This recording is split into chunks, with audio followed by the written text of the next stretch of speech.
12 декабрь көнне Сабантуй мәдәни спорт комплексында Түбән Новгород һәм район эшмәкәрләре белән эшлекле очрашу булып узды. Сафажай авылыннан килгән эшмәкәрләрнең барысы да татар. Аларның үз эшләре, дингә хөрмәтләре, киләчәге бар. Кунаклар белән район башлыгы Рәис Миннеханов шәхсән үзе аралашты. Эшмәкәрлек эшендә һәр даим тәҗрибә уртаклашу, яңалыкка омтылу һәм белгәннәрдән өйрәнү кирәк. Түбән Новгородның Пилнә районы Сафажай авылыннан килгән бер төркем татар эшмәкәрләре өчен Саба районы чын мәгънәсендә өйрәнү майданчыгы. Узган елы татар конгрессы оештырган иде Казанда зур гына киңәшмә. Анда һәрбер район үзе турында информация биргән. Безнең район җитәкчесе Рәис Нургалиевич та бу киңәшмәдә катнашып, Саба районы турында сөйләгәч, аларның Равил дигән кешесе янына килеп, Рәис Нургалиевич, сезнең районында бер күреп кайтасы килә, моны хәтлек матур итеп сөйләдегез, кайда ничек шулай яхшы яшиләр икән дип. Шул исәптә инде аларны без шакырдык кунакка бүгенге көндә район буенча райондагы төрле җитештерү объектларында йөрттек, социаль культура объектларында йөрттек. Аларга сөйләп күрсәттек үзебезнең тырышыбызны, ничек без үзебезнең көнкүреш мәсьәләләрен чишәбез, ничек без уңай мөхитләр тудырырга тырышабыз, яңа инвесторлар, предприятиелар булдырырга тырышабыз, салымнарны, эш урыннарны барларга. Шул исәптә инде менә алар безнең бүген районыбызны өйрәнеп китәләр. Үзләренең киләчәктә тормышында бәлки алар күпмәсендер бездә кулланылган ысулларны үзләрендә дә тормышка ашырырлар. Фикерләшеп эшләү максатка туры килә. Халыкта юкка гына киңәшле эш таркалмас дигән әйтем барлыкка килмәгәндер. Сафажай эшмәкәрләре үзләре дә тәҗрибәле, алар авыллары белән эшмәкәр. Бик алдынгы технологиялар бик безгә бик катышады. Айрым техникум ашады бик обстановкасы, организациясы бик әйбәт, высший уровень. Безгә бик зур мәгълүмат мәдәләйендә ташышы.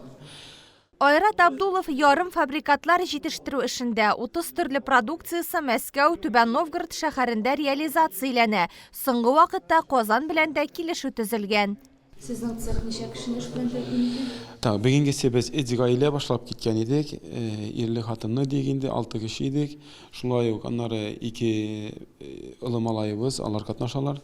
Хәзерге көндә тагын вакытлыча 4-5 кеше килеп булышалар, безгә эшләп китәләр. Көн буе түгел, бүгенгесе 4-5 сәгать атнага берничә тапкыр 4-5 сәгать килеп эшлиләр бездә. Әлхәмдүлилләh, бүгенгесе халал, барсы да халал. Үзебез намазда, әлхәмдүлилләh.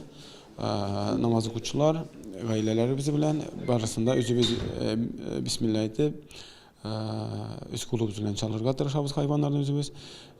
Сарык ите, тай ите, ат ите, һәм дә сыер ите, тавык итен алабыз Пестичинкадан, Казаннан. Делегация составында эшмәкәрләрдән тыш укытучы, радио җитәкчесе, данлыклы спортчылар да бар. Милләттәшләребез дин юлында, 1000 ярым халык яшәгән авылларында 5 мәчет төзегәннәр. Мәктәпкә дә, җирле радиоларына да, спорт объектлары һәм башка ярдәм таләп иткән өлкәгә алар булышлык күрсәтә. Төрле урыннарда булдык. Әлеге бик аграрный колледж шады үзебезгә андагы тәрбия ничек кулланылган итеп. Индустриальный комплекста күрдек. Әлеге яныбызда безнең килгән егетләр, эшмәкәрләр. Әлеге тоже үзебезгә нәрсәдер алдык инде. Но әлдә сорауларыбыз бар. Хәзер очрашуда сорауларыбызны бирәбез. Шулай дип уйлыйбыз. Район башлыгы һәр эшмәкәр белән индивидуаль аралашты. Әңгәмә сорау-җавап формасында барды. Экономик модель чисто хозрасчета чыгарып, сондықтан біз татар милли иҗтимагый оешмасы оештырдык. Һәм шундый модель итеп радионы тотып эшләтеп килгәнбез. Елына 3000 тонна рапс майы, 8000 тонна жмых, 500 мең штук блок, сезон вакытында 200 тонна кыяр җитештерүче үзебезнең Шәмәрдән авылыннан Инсаф Гобайдуллин киң кырлы эшмәкәр. Ул җитештергән 2000 тонна рапс майы читкә, Кытай һәм башка илләргә озатыла. Бүгенге көндә аның өчен иң зур проблема кадрлар кытлыгы. Без инде рапс майы белән 2016 елда эшли башладык. Чит илгә, Китайга, баштан Европага чыгарадык, Китай направлениесенә китте. Безнең чыга башладык где-то бер 20 еллардан башлап чыгара башладык. Азык өчен дә китеп бара ул. Яннары безнең тагын эшлибез КАМАЗ белән, КАМАЗ завод белән, ансы безнең Россиядә. Ансы инде безнең әбер өчен технологик май булып бара инде. Сафай жайлыларның бу безнең җиргә соңгы сәфәре түгел. Сабалылар бездән берничә ел алдан бара, өйрәнәсе эшләр күп әле ди үзләре.